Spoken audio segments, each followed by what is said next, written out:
The people of Tripura, we never lost. We fiercely fought against the Mughals. We lost, we came back. We won, we lost, we came back. We won, but we never surrendered. When the British came, my great grandfather wanted to make a hospital, and when he started constructing the hospital for the people of Tripura, 1898, the British suddenly said, "You cannot construct a hospital because if you construct a hospital, nobody will come for treatment in Bengal." So my grandfather said, "If I resist the British, they may attack us. But if I say okay, then I will look bad in front of my people." So then this indigenous Maharaja of Tripura wrote a letter to the British saying, "If you want me to stop the hospital, I'll do it. But what will I tell your queen? Because we had named it Queen Victoria Hospital." So the British got scared. Oh my God! So carry on.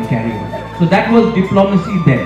The first selfie ever taken is between my great-great-grandfather and his wife, who happens to be a Manipuri. And if you see that selfie, it was taken in 145 years ago. And so these are small things. That means we were not backward people. We had full access, and we were intermarrying, and we were spreading our culture everywhere.